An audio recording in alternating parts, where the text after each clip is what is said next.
என் பேர் வந்து கிருஷ்ணி. நான் வந்து ஹோப் நிறுவனத்தில் வந்து வேலை செய்கிறேன். எனக்கு வந்து இடது கை வந்து முடியாது. நான் ஒரு விசேட தேவையுடையவள். நான் வந்து ஏலெவல் மட்டும் படிச்சுட்டு நான் வீட்டில் தான் வந்து இருந்தேன். நான் ஏனெண்டா எனக்கு வந்து சமூகத்தோடு வந்து வெளியில் போய் என்னென்று வேலை செய்கிறது என்ன மாதிரி இருக்கிறதுன்றது நான் தெரியாமல் நான் வீட்டுக்குள்ளே இருந்தேன்.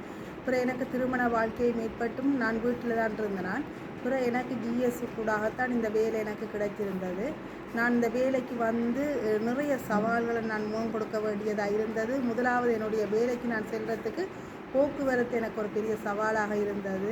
அப்போ அந்த நேரத்தில் வந்து எனக்கு நான் ஒரு வாலண்டியராக தான் வந்து ஒர்க் பண்ணினேன். அப்போ எனக்கு போக்குவரத்து கூட காசு கொடுத்து போய் வர முடியாத சூழ்நிலை நான் இருந்தேன். அதுக்கு பிறகு நான் இந்த வேலையில் வந்து எனக்கு வந்து இந்த கம்ப்யூட்டர் வந்து செய்கிறதுலேயே நான் வந்து கொஞ்சம் சிரமப்பட்டு கொண்டிருந்தேன். ஆனால் பிறகு நான் யோசித்தேன், ஏன் நானும் மற்றவங்களை போல் இது என்னாலேயும் செய்ய முடியும்.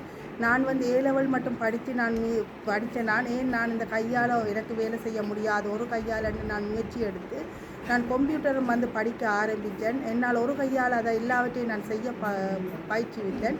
பிறகு எனக்கு சம்பளம் கிடைக்க உழைக்க நான் வலிக்கிட்ட பிறகு நான் யோசிச்சேன், என்னுடைய பணத்திலிருந்து தான் நான் ஆட்டோ காசை நான் வந்து கொடுத்து நான் வேலைக்கு போகிறேன். அது கட்டாயம் என்னுடைய தேவை. நான் இதில் ஒரு சிறிய பணத்தை கொடுக்குறதால எனக்கு பிரச்சனை இல்லைன்னு சொல்லி நான் என்னுடைய டிரான்ஸ்போர்ட்டுக்காண்டு நான் செலவழித்தேன். இன்றைக்கு நான் அந்த இடத்துல வேலை செய்து ஒரு நிறுவனத்தில் நான் 10 வருஷமாக நான் வேலை செய்தேன். முதல் வந்து விசேடத்தையுடைய ஒரு ஆசிரியராக தான் நான் கடமையாற்றி இருந்தேன். பிறகு அந்த இடத்துல இருந்து நல்ல ஒரு பொசிஷனுக்கு இன்றைக்கு நிர்வாக உத்தியோகஸ்தராக ஃபினான்ஸ் ஆஃபீஸருமா நான் அங்கே அந்த இடத்துல வேலை செய்து கொண்டிருக்கிறேன். என்னுடைய திறமையை நான் வந்து அந்த இடத்துல இருந்து வளர்த்து கொண்டேன். பல விஷயங்களை நான் கற்றுக்கொள்ளக்கூடியதாக எனக்கு இருந்தது. பெரிய சவாலுக்கு மத்தியிலே நான் பெரிய வெற்றிகரமாக இந்த வேலையை நான் இந்த 10 வருஷமாக செய்து கொண்டிருக்கிறேன். நன்றி.